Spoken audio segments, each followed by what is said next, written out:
নমস্কার বন্ধুরা, ডলির রন্ধনশালা সবাইকে স্বাগত। বন্ধুরা, এখানে আমি কয়েক পিস কাতলা মাছের পেটি নিয়েছি আর দিয়ে দিলাম স্বাদ মতো লবণ আর দিয়ে দিলাম হাফ চামচ পরিমাণ হলুদ গুঁড়ো।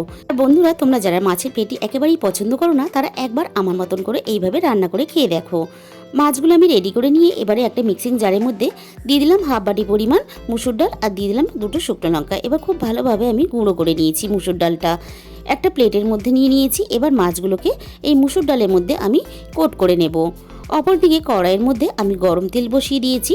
এবার মাছগুলোকে একে একে তেলের মধ্যে দিয়ে সুন্দর করে লাল লাল করে ভেজে নেব। এই সময় অবশ্যই বন্ধুরা গ্যাসের ফ্লেমটা মিডিয়ামে রাখবে, তা না হলে মাছগুলো অনেকটাই উপর থেকে পুড়ে যেতে পারে। মাছগুলো আমার ভাজা রেডি হয়ে গেছে। এবার মাছগুলোকে আমি তুলে নেব। বাকি মাছগুলোকে আমি ঠিক একইভাবে তেলের মধ্যে দিয়ে ভেজে তুলে নিলাম। ওই একই তেলের মধ্যে আমি আগে থেকে কেটে রাখা কিছুটা পেঁয়াজকলি দিয়ে দিলাম। অল্প পরিমাণ লবণ দিয়ে এবার পেঁয়াজকলিগুলো সুন্দর করে লাল লাল করে দেখো আমি ভেজে তুলে নেব। বন্ধুরা, মাছের ঝালের মধ্যে পেঁয়াজকলি দিলে মাছের ঝালের স্বাদটা কিন্তু সম্পূর্ণ আলাদা হয়। তোমরা একবার হলেও বানিয়ে এইভাবে খেয়ে দেখো।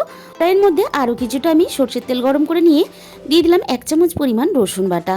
এরপর আমি দিয়ে দিলাম একটা মাঝারি সাইজের পেঁয়াজ বাটা। পেঁয়াজ আর রসুনটা আমি একটু নাড়াচাড়া করে লালচে করে ভেজে নেওয়ার পরে এখানে দিয়ে দিলাম মাঝারি সাইজের একটা টমেটো কুচি আর দিয়ে দিলাম স্বাদ মতো লবণ। এবার টমেটো, পেঁয়াজ আর রসুনটাকে খুব ভালোভাবে একসাথে কষিয়ে নেব। দেখো টমেটোটা কিন্তু সুন্দরভাবে গলে গেছে। এরপর দিয়ে দিলাম এখানে হাফ চামচ পরিমাণ হলুদ গুঁড়ো, দিয়ে দিলাম চামচ ভর্তি করে ঝাল লঙ্কার গুঁড়ো আর দিয়ে দিলাম চামচ পরিমাণ ধনে গুঁড়ো আর দিয়ে দিলাম সামান্য একটু কাশ্মীরি লঙ্কা কালারের জন্য। এবার খুব ভালোভাবে মশলাটাকে আমি কষিয়ে নেব। মশলা থেকে যখন তেল ছাড়তে শুরু করে দিয়েছে তখন আমি এখানে ভেজে রাখা পেঁয়াজকলিগুলো দিয়ে দিলাম। পেঁয়াজকলিগুলো মশলার সাথে সুন্দর করে কষিয়ে নিয়ে আমি এখানে গ্রেভির জন্য দিয়ে দিলাম জল। পেঁয়াজকলি সিদ্ধ হতে খুব বেশি সময় লাগে না, তাই গ্রেভিটাকে আমি মিনিট 5 ফুটিয়ে নিয়ে একে একে মাছের পিসগুলো গ্রেভির মধ্যে দিয়ে আরও মিনিট 5 এখানে ফুটিয়ে মাছগুলোকে সুন্দর করে নরম করে নিয়ে সবশেষে ধনেপাতা কুচি দিয়ে মাছের ঝালের সাথে মিশিয়ে নিলেই আমার এখানে দারুণ স্বাদের একটা মাছের ঝালের রেসিপি কিন্তু রেডি হয়ে গেল। আর যে সমস্ত নতুন বন্ধুরা আমার চ্যানেলটাকে এখনো পর্যন্ত সাবস্ক্রাইব করোনি, এরকম নতুন নতুন রেসিপি পেতে অবশ্যই আমার চ্যানেলটাকে সাবস্ক্রাইব করে নিও।